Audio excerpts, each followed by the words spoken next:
ការលាតត្រដាងអាចកំបាំងនៃបាច់សមុទ្រដ៏ជ្រៅបំផុតការរកឃើញដ៏អស្ចារ្យនៃ Challenger Deep និងតំបន់ Hadal បាច់សមុទ្រជ្រៅបំផុតរបស់ផែនដីគឺនៅតែជាតំបន់អាចកំបាំងដែលមិនទាន់បានរុករកយ៉ាងទូលំទូលាយទោះបីជាមានការជឿនលឿនផ្នែកបច្ចេកវិទ្យាក៏ដោយការឈានទៅដល់ជម្រៅដ៏សែនឆ្ងាយទាំងនោះនៅតែជាបញ្ហាប្រឈមដ៏ធំយ៉ាងណាមិញ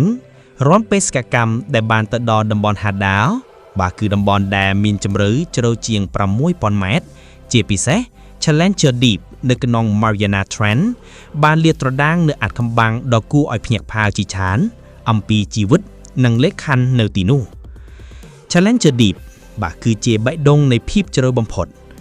Challenger Deep ដែលមានទីតាំងស្ថិតនៅក្នុង Mariana Trench ភាគខាងលិចមហាសមុទ្រប៉ាស៊ីហ្វិកគឺជាចំណុចជ្រៅបំផុតដែលគេស្គាល់នៅក្នុងមហាសមុទ្ររបស់ផែនដីដោយមានជម្រៅប្រមាណ 11,929 ម៉ែត្រ 35,856 ហ្វីតនេះគឺជាជម្រៅដែលលើសពីកម្ពស់ភ្នំ Everest ទៅទៀតលក្ខខណ្ឌនៅទីនោះគឺធ្ងន់ធ្ងរខ្លាំងណាស់សម្ពាធទឹកអាចឡើងដល់ជាង 1000 ដងនៃសម្ពាធនៅផ្ទៃសមុទ្រសីតុណ្ហភាពទាបជិតកកប្រហែលពី1ដល់4អង្សាសេនិងមិនមានពន្លឺព្រះអាទិត្យទាំងស្រុងទេឡើយទោះបីជាមានលក្ខខណ្ឌដ៏អាក្រក់បែបនេះក៏ Challenger Deep មិនមែនជាកន្លែងដែលគ្មានជីវិតនោះទេការរកឃើញបានបង្ហាញថាមានប្រព័ន្ធអេកូឡូស៊ីផ្លេងៗដែលរីករាលនៅទីនោះឧទាហរណ៍មីក្រូសារយន្តៈ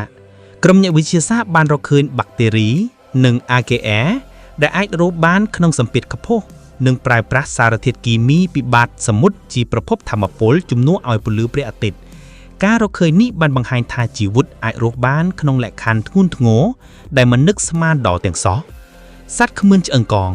សត្វដូចជា Amphipods បាទគឺជាប្រភេទ crustacean តូចៗស្រដៀងនឹងបង្កង Holosirians បាទត្រសក់សមុទ្រនិង Xenophyophers បាទគឺជាសត្វមានកោសិកាតែមួយដ៏ធំបានគេរកឃើញในជម្រៅដ៏ជ្រៅនេះផងដែរសត្វទាំងនេះមានការអនុវត្តពិសេសដើម្បីទប់ទល់នឹងសម្ពាធខ្ពស់និងកង្វះអាហារឧទាហរណ៍ Amphipods បាទមានសារធាតុពិសេសក្នុងខ្លួនដែលជួយប្រការប្រូតេអ៊ីនពីសម្ពាធខ្ពស់ត្រីថ្មីនេះគេបានរកឃើញប្រភេទត្រី Snailfish ថ្មីនៃជម្រៅជិត 8,000 ម៉ែត្រនៅក្នុង Mariana Trench ដែលបំបែកកំណត់ត្រាពីមុន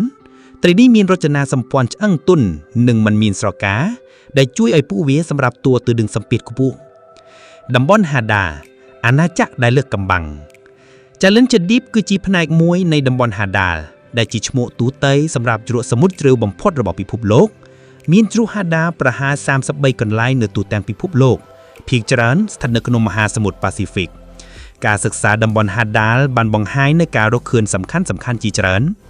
ភាពចម្រុះជីវចម្បាត់ដែលមិននឹកស្មានដល់គេធ្លាប់ជឿថាតំបន់ជ្រៅបំផុតទាំងនេះមានភាពចម្រុះជីវជីវៈទាបប៉ុន្តែការស្រាវជ្រាវថ្មី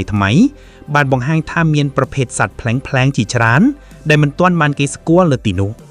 សត្វទាំងនេះមានលក្ខណៈពិសេសក្នុងការសម្របតួទៅនឹងបរិយាកាសងងឹតត្រជាក់និងសម្ពាធខ្លាំង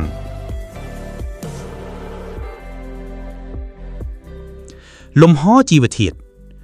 អាហារនៅបាតសមុទ្រជ្រៅបំផុតភាគច្រើនមកពីសារធាតុសរីរាង្គដែលបានលេចដោនចុះពីផ្ទៃសមុទ្របាទគឺ Marine Snow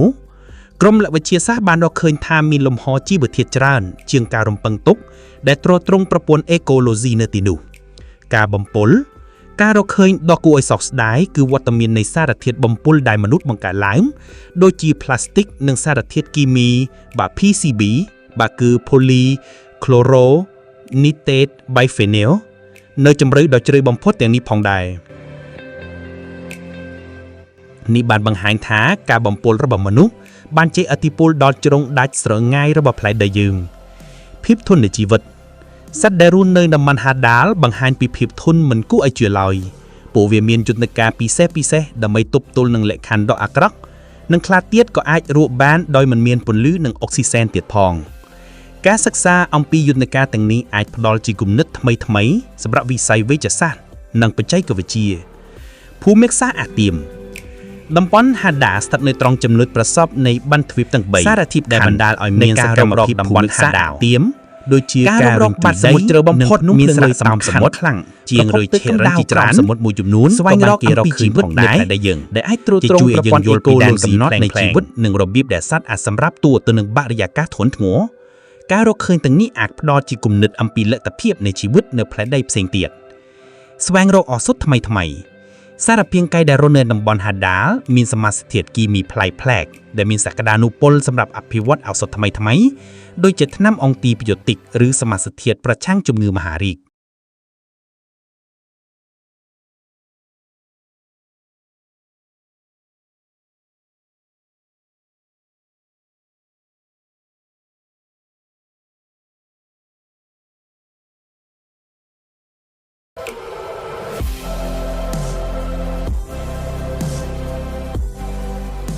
យល់ដឹងអំពីការប្រែប្រួលអាកាសធាតុមហាសមុទ្រជ្រៅដើរតួនាទីយ៉ាងសំខាន់ក្នុងការរក្សាស្ថិរភាពអាកាសធាតុផែនដីការសិក្សាអំពីលំហទឹកសីតុណ្ហភាពនិងប្រព័ន្ធអេកូឡូស៊ីនៅទីនោះអាចជួយឲ្យយើងយល់ពីរបៀបដែលមហាសមុទ្រឆ្លើយតបទៅនឹងការប្រែប្រួលអាកាសធាតុការការពារបរិយាកាសការរកឃើញការបំពុលនៃជម្រៅជ្រៅបំផុតបង្ហាញពីភាពបន្ទាន់នៃការកាត់បន្ថយការបំពុលប្លាស្ទិកនិងសារធាតុគីមីផ្សេងៗទៀតដើម្បីការពារប្រព័ន្ធអេកូឡូស៊ីមហាសមុទ្រទាំងអស់បច្ចេកវិទ្យាគឺការអភិវឌ្ឍយានយន្តនិងឧបករណ៍ដែលអាចទប់ទល់នឹងសម្ពាធដ៏ធំនៅតំបន់ហាដាលជំរុញឲ្យមានការច្នៃប្រឌិតផ្នែកវិស្វកម្មនិងបច្ចេកវិទ្យាសរុបមកវិញការរុករក Challenger Deep និងតំបន់ហាដាលគឺជាដំណើរដ៏អស្ចារ្យចូលមកកាន់ផ្នែកដែលមិនទាន់ស្គាល់របស់ផែនដីយើងរាល់ការរកឃើញថ្មីៗបានបកស្រាយអាចកំបាំងមួយបង្ហាញពីភាពអស្ចារ្យនៃធម្មជាតិនិងភាពធន់នៃជីវិតនៅក្នុងពេលតែមួយផងដែរក៏រំលឹកយើងអំពីទំនុកចិត្តរបស់យើងក្នុងការការពារបរិយាកាសសមុទ្រដ៏ផុតព្រួយនេះនៅមានក្រានទៀតដែលត្រូវតែស្វែងរកនៅបាតសមុទ្រជ្រៅបំផុតដែលត្រូវការឲ្យមានការបន្តការស្រាវជ្រាវនិងការបដិសញ្ញាពីមនុស្សជាតិ